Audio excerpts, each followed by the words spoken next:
Welcome to Women Finding Clarity, the podcast that ignites your inner power and guides you on a journey to uncover the boundless potential of the universe in life and in business. I'm Pascale Cook-Fernandez, your host and life transformation coach. Join me each week as we align our energies, elevate our businesses, and thrive in every aspect of life. In each episode, we dive deep into topics like the secrets of raising your vibration, crafting irresistible offers, and amplifying your impact. Whether you're a seasoned entrepreneur or just starting out, this podcast is your compass to navigate the realms of limitless success. If you are ready to align your energy, elevate your business, and truly thrive, subscribe to Women Finding Clarity now and get ready to embark on a life-changing journey. Until next time, stay empowered and keep seeking clarity. And remember, the universe is abundant and success is your birthright. Let's align, elevate, and thrive together, one conversation at a time. Hello, and welcome to Women Finding Clarity. I'm your host, Pascale Cook-Fernandez. For anyone who doesn't keep up with me on Instagram or Facebook, I just got home from a wonderful week in Hawaii. I got some much needed time with my sister and my brother-in-law, and my kids had an amazing week with their cousins. Just seeing all the cousins together again really filled my heart. Our journey home was less than idyllic, and I learned some big lessons about patience and gratitude. Our plane out of Honolulu was having a mechanical issue, so by the time they finished the repair and we got underway, we were too late for our connecting flight in Seattle. I have to say that Delta was amazing, setting us up in a nice hotel and giving us food vouchers. They even booked us on another flight the next day and said if we found a different flight that we preferred, we could switch it at no cost. I did find a flight that worked better for us, so my daughter wasn't getting back to school at 2 a.m.,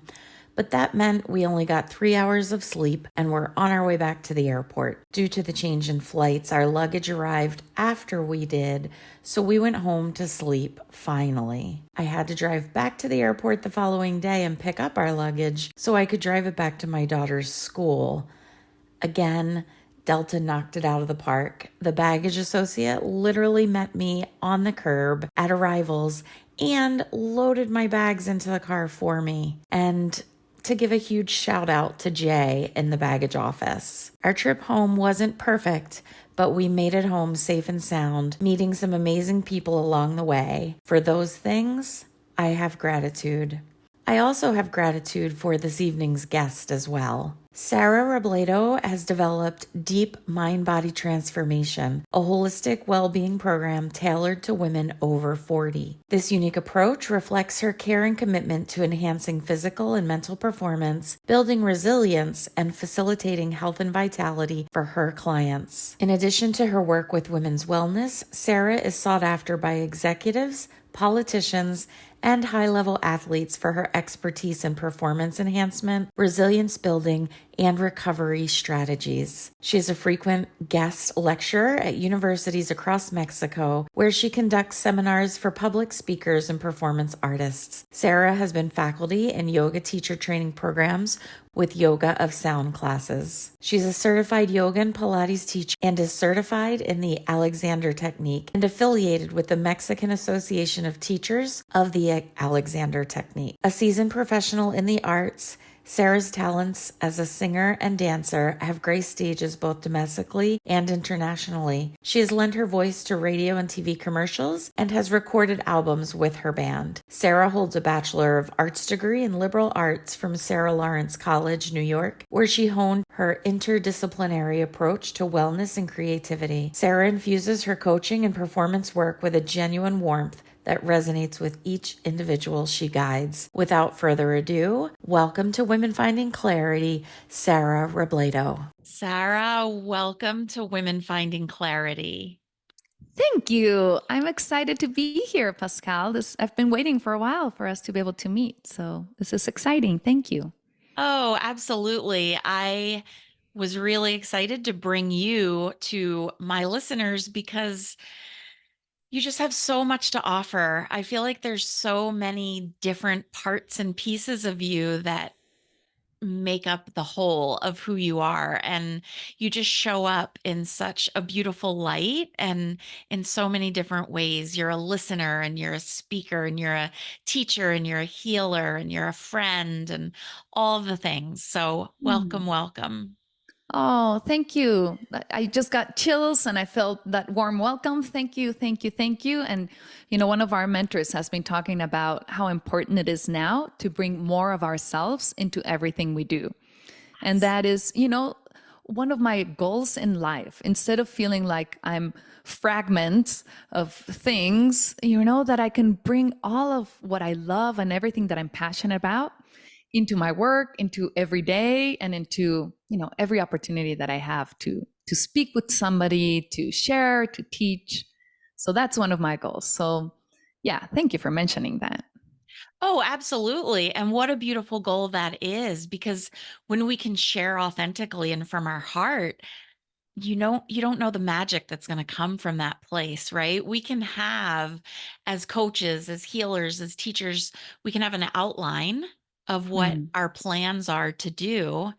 And at the same time, you never know what's going to become of it because other souls are involved and spirit moves through you. And so you feel activated to, talk about something that you didn't necessarily plan or yeah, I just Absolutely. When I show up with a client, I like to have a plan.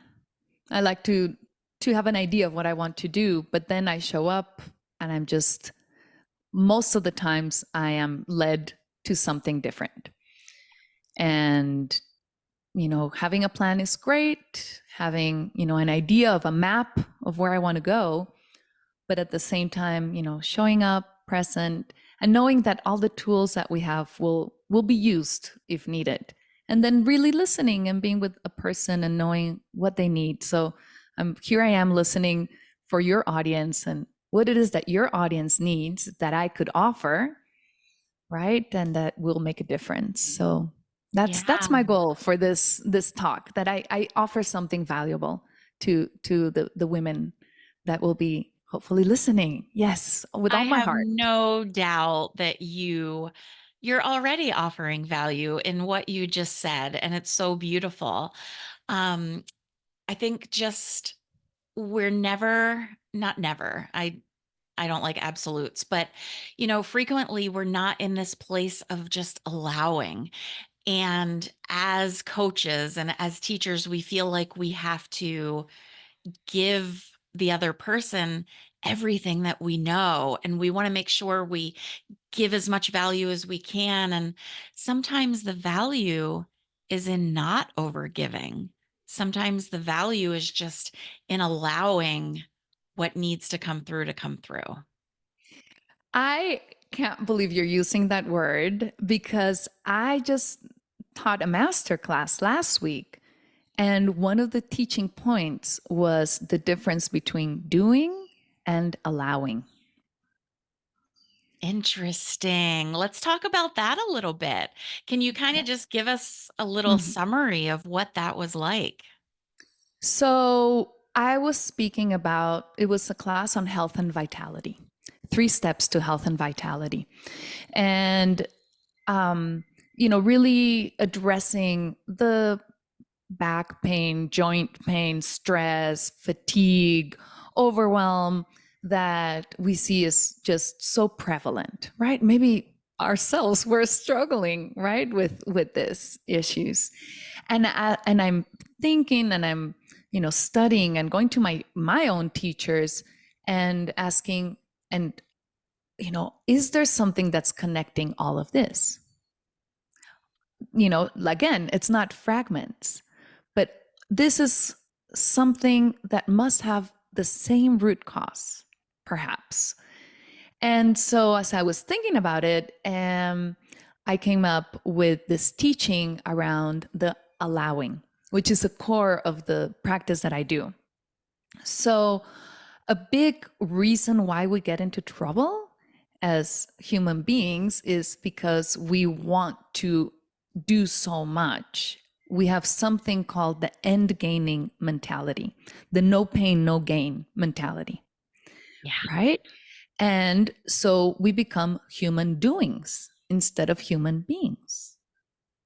Mm. And if you translate this into, something like one of the things that I work most with is movement.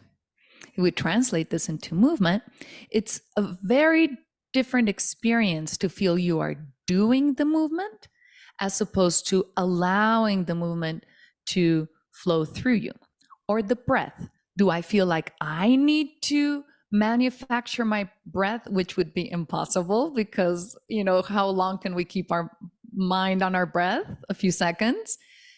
We can let ourselves be breathed. I don't know how you would say that in English, but let the breath flow through you. So it's not something that I am doing, it's something that I'm allowing to happen. And it's a very different state of being. The doing state is kind of imposing my will on things. It's coming from willpower and force, and there's a place for that, determination. Of course, but then there has to be a balance with the allowing and being in a flow state. That's what really being in a flow state is the allowing. So it's a balance between taking action and then allowing things to happen. Does that explain it?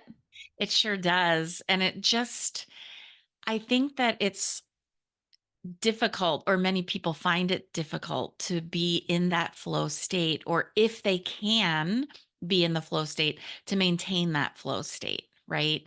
And so, do you have any tips or tricks that you use to kind of put yourself into that place? Well, that's exactly, when we can give ourselves a pause, a moment to stop, it allows our body to reset.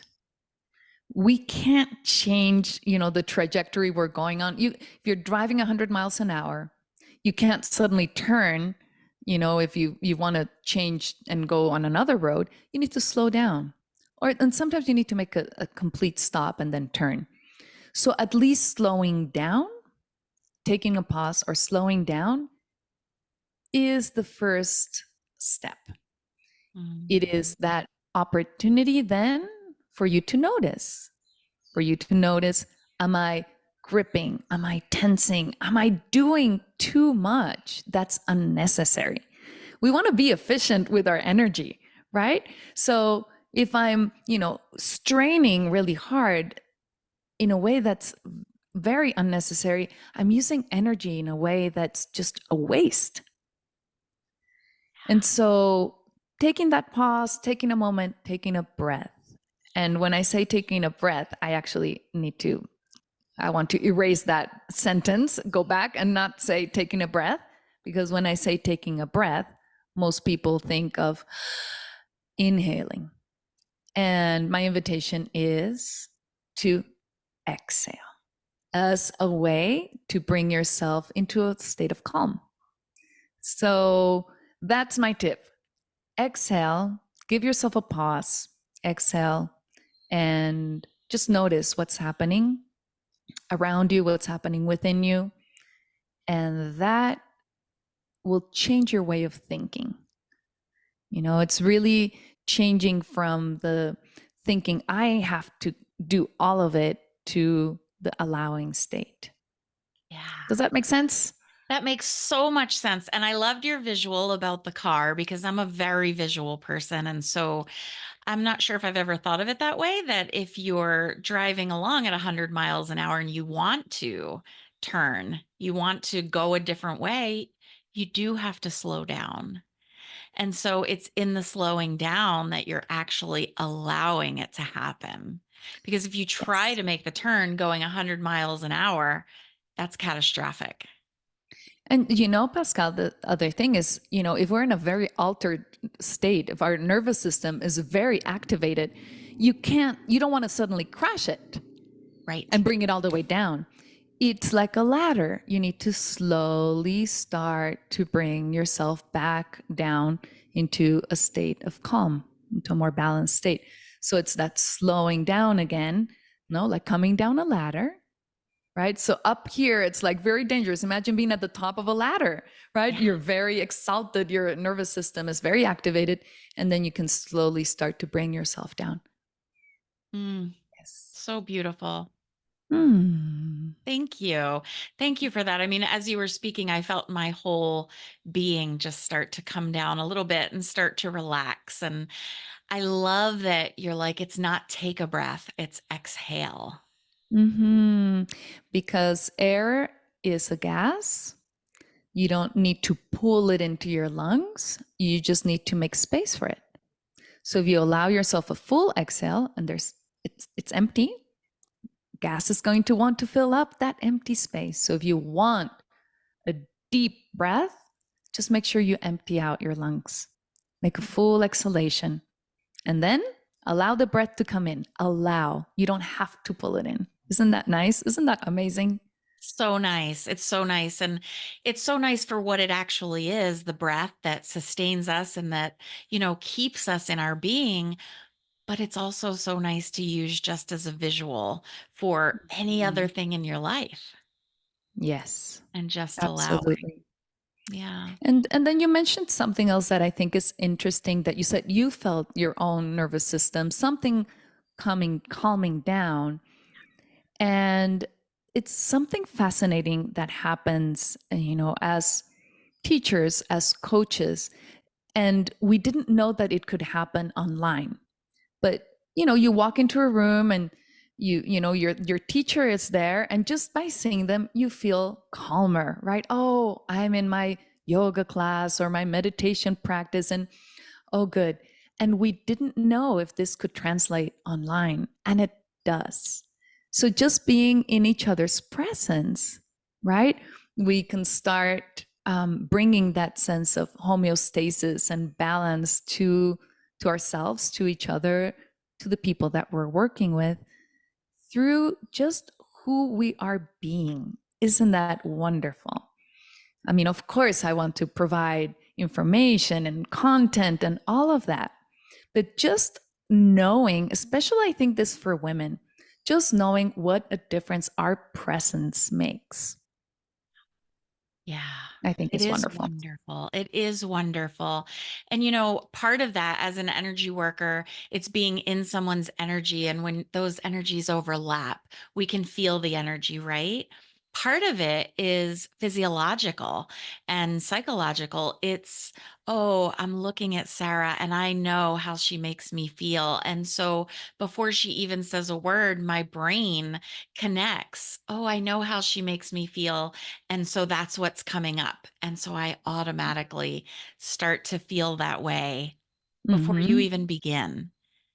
And then to be able to use these things consciously is very empowering. So, learning to control our breath is learning to control our mind. They're inextricably linked, right? Breath and mind. Um, and learning how to use our body language, our movement, our posture, our voice consciously, knowing that the way that we are showing up is going to have an impact. Yeah. Yeah. And it has an impact on other people, of course, but doesn't it have an impact on ourselves? Because think about the difference of how you feel if you're not grounded and you're not in the moment, and maybe you're bringing in the frenzied energy from the not wonderful day that you've had into a conversation with someone else, you're showing up very differently, aren't you? So it impacts the other person. And at the same time, it impacts you because your exchange with that person is going to be impacted. And so Mm-hmm. you're really doing yourself a disservice by not consciously grounding into the new moment. Yes, that's so good. And then, so many internal things that become obstacles, so many internal thoughts and beliefs, and I catch myself also. And I really put my foot down a few days ago and I said, no more disparaging, thoughts against Sara, right? Yes. I need to stop this. And and so I just, I offer that just to say, like, I'm definitely a work in progress. And, I'm catching myself and noticing, that internal dialogue, and and knowing all that I know about how I can breathe differently, I can move my body differently, I can hold and use my posture differently, and still I think that it is an interesting, I don't want to say a battle, because I want to move out of battlefields, and I want to create a culture of peace. Yeah. But it is interesting how it's so prevalent, the negativity and the oh, will I, am I worthy of being in Women Finding Clarity, right? um Yes. and it's so interesting that those thoughts keep coming up. Yeah. And Well, so, yeah, go ahead. sorry, you're all about movement. And so it's a dance, isn't it? It's allowing the thought to come in and not fighting against it necessarily, but allowing it to come in, noticing it, and then allowing it to dance right back out again. Mhm. Because, the more you notice it, the more you have an awareness that you don't want to hold on to that thought. You want to allow it to move back out again. Yes, yes. But there's also that part of empathy, because we have these feelings and we have these thoughts, then we can understand when there are people that come to us that are struggling in this way. Yeah. We can really say, I really know what you're talking about. Yeah, for sure.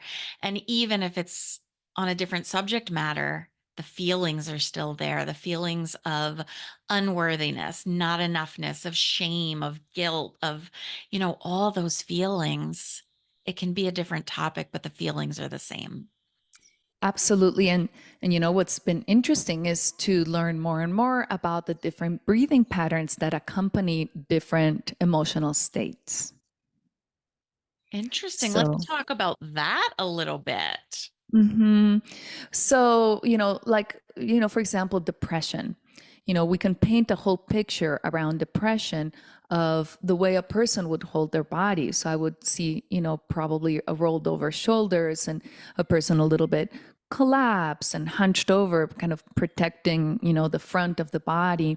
And I'm demonstrating it. If you're listening, I'm sort of demonstrating it right now with my body. My voice starts to change a little bit as I start to collapse down. It starts to get this more gravelly sound. I'm sort of pulling myself down. And because I'm pulling myself down and I'm collapsing, and probably my eyesight would start to drop, this makes it hard for my arms to move. They feel heavier. Everything in me is starting to feel heavier. And because I'm compressing my diaphragm because of this posture, my breathing also gets heavier. And usually it's sort of a sigh sort of breath, and it's very difficult to allow that air to come back in because everything's pressing down. Mm. So that would be a more common pattern. I want to get out of that. I don't want to tell my body that we're going to stay there. So that would be a more common pattern of depression. And then different with anxiety, right? That anxious feeling that comes from, also a feeling of fear, and it gets trapped high up in the chest, and it's very shallow. It's very shallow. And so our own breathing is then reinforcing, because I'm not going to be getting enough oxygen. It's going to then become a vicious circle. So when I make that pause that I spoke about in the beginning, when I make that pause and I notice, okay, where am I? And we could oversimplify things and say that those would be the two main patterns, either the collapse or the overarching arched or overextended. Yeah. And so noticing that and then changing our breath is a conscious way to come out of that pattern. So that's fascinating. Science is proving that changing your breathing will change your emotional state. It will change your hormonal state. So it's very powerful. And these are things that ancient cultures have known, ancient practices have known. And it's wonderful that now modern science is proving the wisdom of all of this. Yes. There's so much wisdom in ancient practices. And as a Western society, we're so quick to throw things away, right? And in Eastern culture, it just seems more like, let's hold on to the ritual, let's hold on to the tradition, let's really hold on to what works. It's not as much of a disposable society. I don't know, I would say society, maybe culture, maybe mindset. But in Western mindset, Western culture, everything seems much more disposable. Yes, yes. Of course, Shiny let's not object syndrome. not totally romanticize, because there Right. are things like human women's rights, right? That, Yes. we are so fortunate and, coming up on International Women's Day is so important to acknowledge every shift that also and all the privileges that, we have in the Western world. So Yes. I also want to say that, I'm not about, oh, let's go back to those ways. I think how can we gain, knowledge and insight and wisdom from everything? Yeah, integration. How can we integrate? And I love that because when I was talking about it, I was thinking more about medicine women and medicine men and, those kinds of healing practices. But 100%, I agree with you. It's the integration. There's not, one is better than the other. It's not, all or nothing. It's let's take what works and let's hold on to that. And also at the same time, let's innovate and let's explore and let's create, right? Yes, yes. Creative energy. That's our life force. That's our vitality. It's our Yeah. prana. It's our chi. That's how ancient cultures, termed it. And it seemed to be something, could you measure it? Really? But now more and more we're starting to understand that there is truth to all of these teachings and practices. And so it's wonderful that there's so much more opening in mainstream culture. Sometimes these teachings also sort of get distorted because, we are a culture of disposable things, right? And fashion and fads. Yeah. But still, some of the really good elements we are able to keep, and that's wonderful. Yeah. So you are a dancer, yes? Yes. Yeah. So when you were a little girl, when did you start dancing? Um, Probably in my mother's womb, I love but it. well, there's like evidence. There's pictures of me as a 3-year-old, 4-year-old, 5-year-old dressing up in costumes and just being in the center of the room whenever there was music and just being this beautiful expression of life. Um, Absolutely, um, you know, no self consciousness, just very expressive and joyful. And it was never a question. I knew I was going to be a dancer, and that was it. That was going to be my path in life for sure. And then things happened, and both things that made me really question whether I had talent and whether I deserved to be a dancer. Was I good enough? Right? Such a struggle and painful thing for young girls to go through, and so much competition. And then a lot of injuries and stress and illness that took me out. Hmm. So I what I thought was going to be, my career, I actually realized at one point that that wasn't really going to lead me to, that wasn't really my life path. And so there was a moment when things just absolutely came to a halt. I was diagnosed with chronic fatigue syndrome when I was young. I had bursitis in my hips and chronic pain. And then you know, I stopped. I realized I couldn't keep going. And so that started me on this journey of understanding health and vitality and how to move in a way that's integrated and conscious and that doesn't hurt you.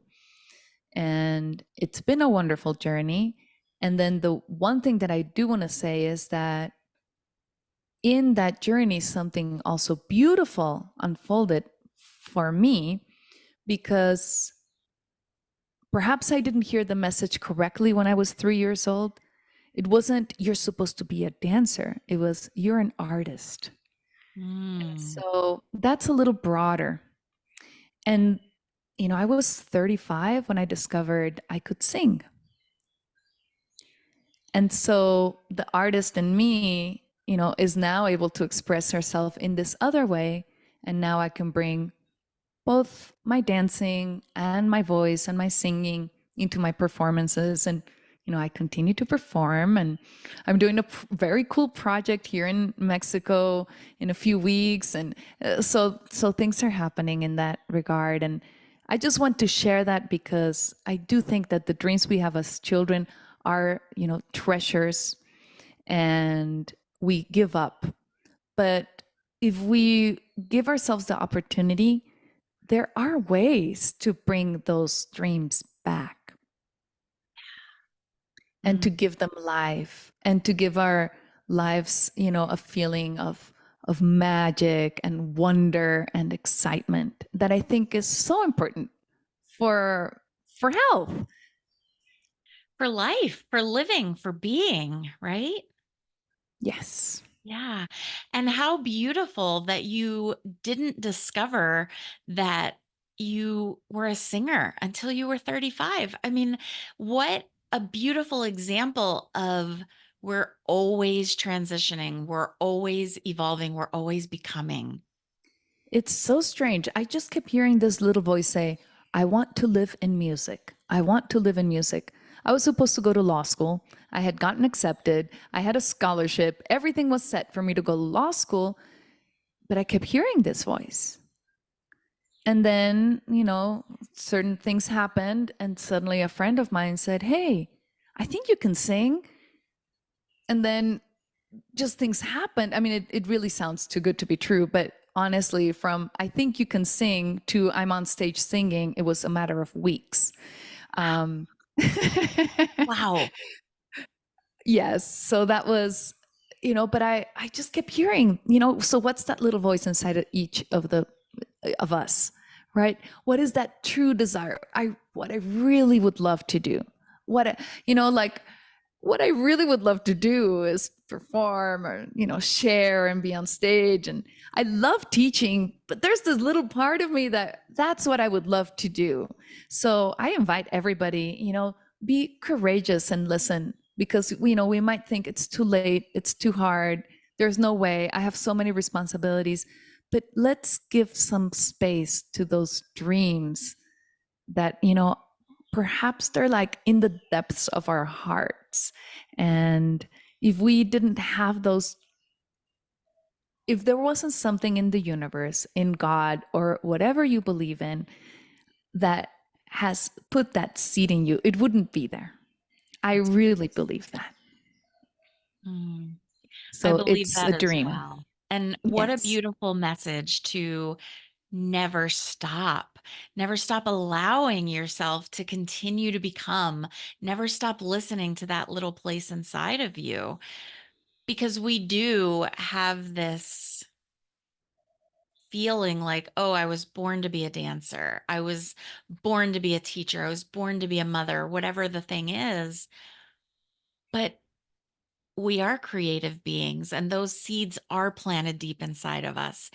And so, sure, You're a dancer and, right? So, what is each person that's listening? I want you to ask yourself, what's my and? Yes. And I do think that one of the things that we do need to let go of is that it might not look the way we thought it was going to look. Right. I am not prima ballerina in a ballet, right? So I'm not that kind of dancer. And because I thought that being a dancer only looked a certain way, that didn't allow for other things to take, become alive in me. So, can we let go of the perfectionism and of thinking that there's only one way that the universe will answer our prayers, and trust and trust ourselves also? I Yeah. love that you asked that question. No, Yes. so beautiful. As you're talking, it's when we're holding so tightly onto the idea of what we think it should be versus releasing it and allowing it. And I love dance. So, how can I bring more of that into my life? Your life might not be, or most likely would not be the same if you were a prima ballerina, right? Think of the experiences that you wouldn't have been able to have. Think about the level of stress that that life would have brought into your life. And not that it wouldn't be amazing and you wouldn't still feel successful, but holding on to a prima ballerina is the only way to feel successful. Yes, I know. That you if you held on to that, that's your only level of success and that's your measure, you wouldn't be able to live in your creativity and have discovered your voice and, you know, taken to the stage in this amazing way of dancing and singing, but also your virtual stage of teaching and of leading and guiding. Hmm. Yes. And, I'm having so much fun, like I said, bringing more of myself into what I'm teaching. I just don't want to forget an idea. I do want to say something about that, but I just do want to say for people that are, okay, like, I'm starting to hear something inside my heart. I'm allowing myself to feel that desire. And then what? I don't want to leave people just with that. And so my encouragement is to give yourself a small space every day to do some of that. So if I wanted to be a dancer and I didn't make it as a dancer. Okay, but I still love to dance. Can I put on a piece of music and just allow myself to dance for myself? Just start with that. Or painting. Oh, but people told me I'm not a good painter. Well, put that to one side. And if you enjoy doing it, please, can you take 15 minutes a day, 3 times a week, even if it's not every day, but put it into your schedule. Make a commitment to yourself. This is my time to do my dream practice or whatever you want to call it. So that I just wanted to say that because I think that sometimes we get these callings and then we don't know what to do with them.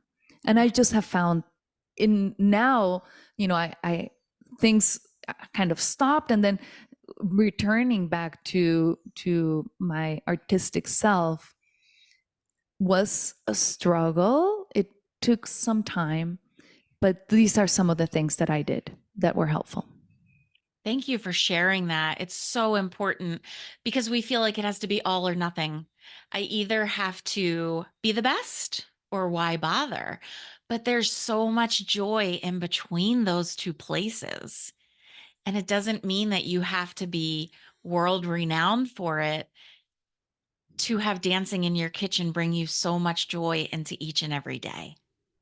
Yes, and stop the critic that's like, "Oh, but it's not on a big stage. What's the point? Oh, I'm not on my, toe shoes, so who cares?" No. Well, what is it that you love about dancing? Connect with that and stop the end gaining, right? Like if it's not on the big stage, that's the end gaining.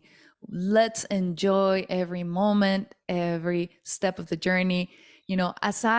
So during the pandemic, I can share, I shut down that artistic side of myself because I, for many reasons, but, so it stopped.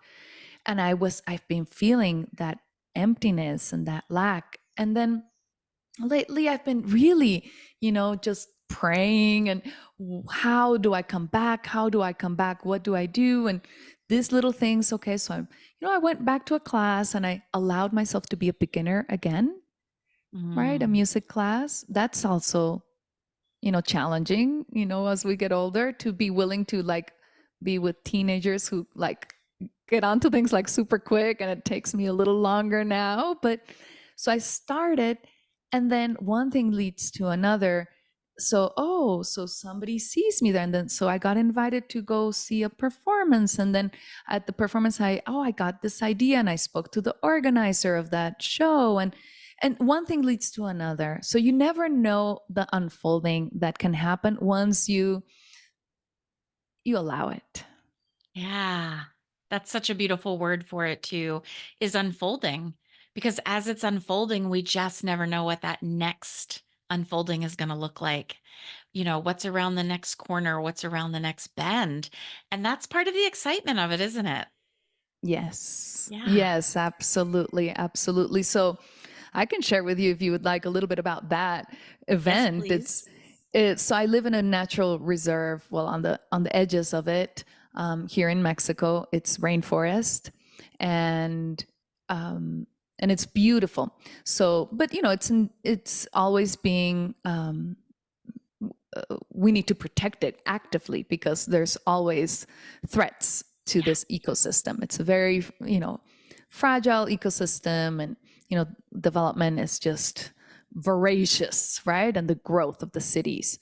So it was an event, bringing awareness to the rainforest and the animals and the plants of the rainforest. And so then I had an idea, because they're going to opening up and make it a little bit of a larger project, and I had an idea of something that I could do that could contribute and how I could perform in this idea. And I spoke to the organizer, but as I was thinking about it, and I do a lot of my sort of, a lot of creative things come to me when I'm doing my practice, my morning practice, my prayers. And so I got this idea. I was like, it's not just about me. How can I make this something a little larger, and maybe just more than it's like me performing, coordinate something?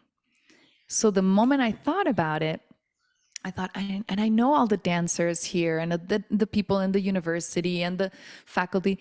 So in a matter of a couple of hours, we've organized a team, and there's going to be a notice sent out to the dancers in the local university who want to participate and want to join. And suddenly, it's like this beautiful idea movement. In my head, it's 150 people, 150 dancers, Pascal. I don't know if 10 will show up. I'll let you know. But and I'm visioning 150 dancers, Yeah. right?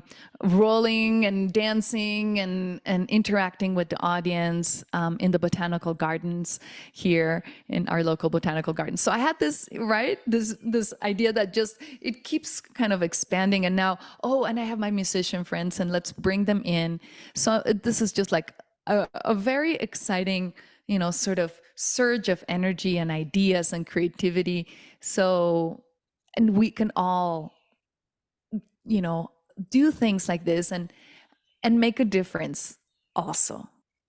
That's like our ultimate, I think, goal and desire for many of us, right? How can we do something for our planet, for our environment, for ourselves, for others? Well, if that's something that's in you, a desire that's in you, just have your ears out, and an opportunity will come. I'm sure, because I think at this moment we're all being called to do and to contribute and to, yes, be of service. Yeah. So So that's just my little listen. story of I this last love weekend. it. Listen to the whisper within you because it can become, right? Just allow it. Allow the whisper. Pay attention to the whisper. It's so beautiful. I can't Yes. wait to hear how this turns out. I hope that you're going to share it on social media and, whatever. If it ends up being 10 people, 150 people, 500 people, imagine. You never know. And this one event could turn into multiple events. Yes. And you Yes. were part of that just through listening during your morning rituals. Exactly. Rituals are such a way to ground ourselves, to set ourselves up for a successful day, and to, Pascal, I was listening to something yesterday and they were talking about how we're in this stressful mode constantly. And if our day starts with an alarm, think about it, alarm clock, like it triggers, like, immediately this stressful response. So, yeah, my invitation is let's begin our days with beautiful rituals that set us up for the way we want our day to unfold. And Mm. yeah. It feels like we would have much more beautiful days if we did that. Just took that time in the morning to set the container. It's interesting that you bring up the alarm clock, right? Why do we want to start our day in a state of alarm? And I've never liked the sound of an alarm clock. I just don't resonate with it. I don't like to be scared. My husband loves like jump scare things. I don't love that. It annoys me very much. So my quote unquote alarm in the morning is a song called Dear Isabel because my daughter, her name is Mm. Isabel. And so when that song wakes me up, it gives me a feeling in my heart, right? And so that's a more beautiful way for me to start my day. Dear Isabel, been thinking about you, versus an alarm. Rah, rah, rah. Nobody wants that. Yes, absolutely. Yeah. Absolutely. I love your Dear Isabel song to wake up. That's beautiful. I love it. I love it so much. And, at one point, my husband was like, is it time for a new song? I'm like, no, I think that'll always be my song. Cause, he's tired of hearing it necessarily. Like for him, it means, ugh, time to wake up. But for me, it's a gentle wake up in the morning because I'm not a Mm. morning person. Yeah. So let's talk a little bit more about you and your business because, you're all about holistic well being and, integrative movement. Do you feel like you speak to everyday women or everyday people? Or are you more speaking to professionals who, need to maybe include that as part of Hmm. their life and business? Well, my favorite people to work with are women, probably over 40, who probably hate exercising Mm, or who never did. I'm your people. I'm your people, Sarah. I'm your people. Who like like the idea of getting into some kind of exercise outfit already gives you like a feeling. Yeah. That's my favorite people. I love working with women that, are go-getters and, successful business women. They have, perhaps a lot of success in many areas of their lives, and yet this is one part of their lives that they've perhaps neglected or haven't been able to or know how to work with their bodies and work with their health and well-being in this kind of holistic approach. And I love working with, I would say, beginners, and I work with a series of different modalities, but it's integrated movement, which means that it brings all of you into account, right? Your body, your mind, your spirit, breathing, pain, awakening to your body wisdom so that you understand how your body functions and you don't hurt yourself when you're moving. Also, understanding that different people are going to like different kinds of movement. So, not all movement is for everybody, and not everybody needs the same kind of movement. So, I need to create a personalized program for each person because everybody needs different things. I do have some group classes, but in general, people need something specifically tailored for them. And what I've noticed is that if we don't address other aspects of daily life, then no matter how great a movement practice is, then it just doesn't work. So I also bring in the daily rituals, like we were just mentioning, so people are getting the best sleep and getting the best rest so they can do their exercise routine and feel great. And sleep, I think, is foundational, absolutely, for health. And then conscious eating, right? If somebody's interested in, not that my program is focused on losing weight, but that does happen when you bring in some consciousness into how you're eating and when you're moving your body in a way that's wise and appropriate for your needs and for your goals. So that's a little bit of a feeling of what my program is like. Of course, also bringing in the breath and singing, chanting. Sometimes I work with people that are public speakers who want to focus more on the use of their voice. And I teach a workshop for executives on posture, presence, and power. How do have command that stage presence and use your voice in a way that will have all its nuance and carry your message. So that's a little bit of an idea of the work that I do in my Yeah. program. It's you have such a wide range of skill set.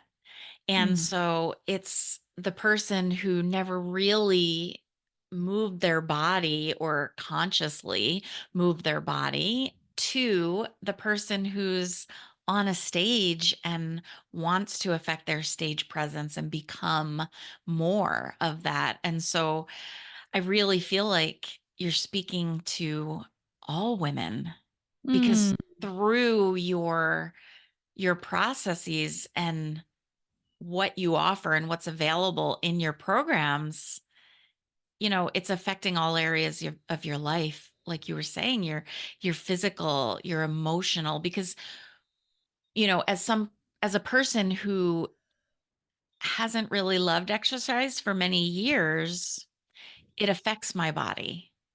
It also affects my health. When my body and my health are affected, doesn't that affect my mental health, right? And my emotional well-being? And so by starting with the fundamentals of movement and breath, that affects everything. It affects everything. And, I'm not the teacher for everybody. I had Sure. to accept that at some point. Yeah. but but the message of, we all need to move more, that is universal. That is for all of us. There's a quote that I think it's a powerful quote that says, we don't stop moving because we age. We age because we stop moving. So true. So true. Mm-hmm. That's so interesting because my mom passed away when she was only 64. No, 62. I'm sorry. Um, And she always called herself the Energizer Bunny, right? And we would say, like, she could work circles around us. And in spirit and in energy, she was always younger than most of the people around her. And that's exactly right. And it's because she just didn't stop moving. And she enjoyed moving. Like, she enjoyed the movement of doing yard work. She enjoyed dancing. She enjoyed just all the movement. And she wasn't a dancer, quote unquote, but she enjoyed movement. And it's just such a healthy a healthy way to approach life, I feel like. Yeah, how can we get more movement into our lives and be like your amazing mama, right? So Mm. if it wasn't because of this microphone and having to be here, could we have taken this call as we were both taking our walk out in the sun, right? Well, here it's sunny, at least today. I don't know over It's a there, dreary Pascal. Cape Cod day. It's not so sunny. And also, this conversation would have sounded more like, so, Sarah, what do you...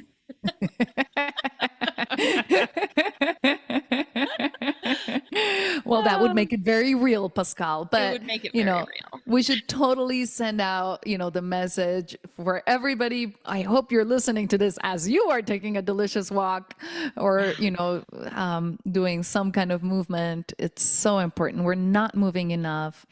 There was a study done. I'm not going to remember where. I think it was a town, I think in India, because back pain statistics are so high, and there was this one town that reported zero back pain, and so researchers in the U.S. were like, "Oh, that's impossible." So they were like, "Let's send a team to figure out what's going on and see." They probably messed up the test results. Yeah. So they go, and it's true, zero back pain, and they're like, "But what?" And they realize, oh, because people are moving and they're not sitting in chairs, they're squatting, and they are, sitting on the floor, and they're sitting in different positions, and that's why there's no back pain. So easy solution to back pain. Let's move more. Let's change. I know I've watched. I remember you have your standing desk also, right, Pascal? You're such a good example of putting it into practice. Oh. How's that working for you? Are you liking your... Yeah, so I will tell you that the standing desk took a little bit of time to get used to, because what I found is that, first of all, I couldn't stand still. When I was standing, I found myself moving. So if I wanted to be on video, I had to sit, because when I'm standing, I'm moving. Isn't Isn't that that it? amazing? Well, Yeah, you just hit it the nail on the head. And that's what we teach children. We teach them to sit and be still. that's exactly right. And they're in trouble if they can't be still. Mm-hmm. Yeah. Something's wrong with them when Yep. it should be the opposite. Yeah, so very Oh, true. So very true. Oh, my love. So I know that you have a retreat coming up in April. Yes. yes. And is it virtual? It's a mini retreat. It's Okay. 3 days. It's over 3 days, just 1 hour each day. And it is our 3 steps to health and vitality for busy women over 40. So if you feel called to be there and to get some more of this information and practice, I don't only give information, but I give you some practical things to do, and we'll do some practical things, super accessible. Everybody's welcome, no matter size, shape, age, whatever you're dealing with your body. Everybody's welcome. I make everything that I teach in this sort of online format super accessible for all. And if you're, a virtuous athlete, an elite athlete, you might learn some interesting things for your own training. So the invitation's there, and it'll be wonderful to have you there. Yes. Beautiful. So, when listeners are like, yes, I need to learn more about that, where can they learn more information about your retreat and truly about you? Thank you. So I think Instagram is probably a great way to connect. So my Instagram account is Namu. Namu means devotion, and it's all together Namu Alexander Yoga. So that long name, Namu Alexander Yoga, it's just some of the modalities that I work with. That's how you can find me on Instagram. You can find me with the same name on Facebook or under my name, Sara Robledo, which is a little hard to pronounce, I know, in English, Robledo. But in any of those, I think are the best places to connect with me. Perfect. I have them in show notes, so it'll be easy for everyone just to click and go find you. Because I think that we need more Sara Robledo in our lives. And, Hmm. I don't have the rolling R, so I You did it apologize for beautifully. that, but You did it beautifully. Oh, my sister, my friend, you are so amazing. Mm. I know that we can all learn so much from you and, by watching, by listening, by just being in your presence. So thank Oh, you for thank being you. here. Yes, absolutely. Thank you for sharing your gift with all of us. Thank you for this beautiful platform and for the work that you do. This is so important because if it wasn't for women like you who have created the spaces for our voices to be heard, the message wouldn't go out. So you have such a great mission, Pascale. Thank you. Thank you, Sarah. Sarah is such a lovely woman with a huge heart who helps so many people. You can learn more about how to work with Sarah via her link in show notes. You can follow Women Finding Clarity on LinkedIn, Instagram, Facebook, Threads, and TikTok. Remember, the universe is abundant and success is your birthright. Let's align, elevate, and thrive together, one conversation at a time. Good night. Thank you for being in our Women Finding Clarity community. If you're enjoying this podcast, please consider leaving us a 5-star rating and review on your favorite listening platform and share it with someone you know so they can find clarity from the conversation as well. Remember, the universe is abundant and success is your birthright. Let's align, elevate, and thrive together, one conversation at a time. See you next week.